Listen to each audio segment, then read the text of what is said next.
Mother's day উপলক্ষে আজকে মায়ের জন্য একটু স্পেশাল কিছু করা যাক। তো আজকে ছিল মাদার্স ডে, সকাল থেকেই ভাবছিলাম কি করব না করব, আমি সেভাবে মাকে কোনো রকমের উইশও করিনি, ভাবছিলাম বিকেলবেলা একটু স্পেশাল কিছু করা যাক। তাই হঠাৎই প্ল্যানিং হলো, বাড়িতে ছিল সিম্পল কিছু ইনগ্রিডিয়েন্টস, সেটা দিয়েই আজকে আমি বানিয়েছিলাম কোল্ড কফি আর এগ ডেভিল, যেটা একদম সিম্পলভাবেই বানানো যায়। আমি সেরকম রান্না পারি না, এই সমস্ত কিছু চেষ্টা করে ফার্স্টেই আমি আলু ডিমটাকে সেদ্ধ করে নিয়েছিলাম, তারপরে দুধটাকেও জাল দিয়ে নিয়েছিলাম। এর মধ্যেই আমি টোস্ট বিস্কুট দিয়ে ব্রেড ক্রাম্বস বানিয়ে নিয়েছিলাম।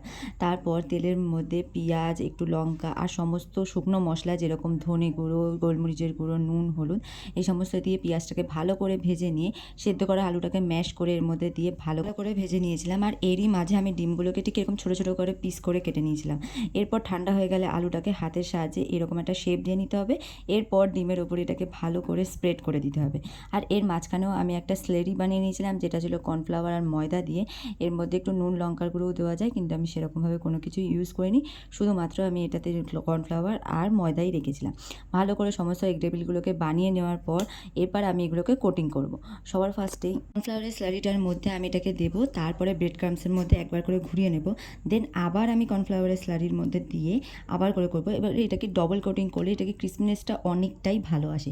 এইভাবে একটা একটা করে আমি সব কটাকে রেডি করে নেবো। আর এর মাঝখানে আমি তেলটাকেও গরমে বসিয়ে দিয়েছিলাম, কারণ তেল যতক্ষণ না গরম হবে ভালোভাবে এটা দিলে পুরো ছেড়ে যাবে।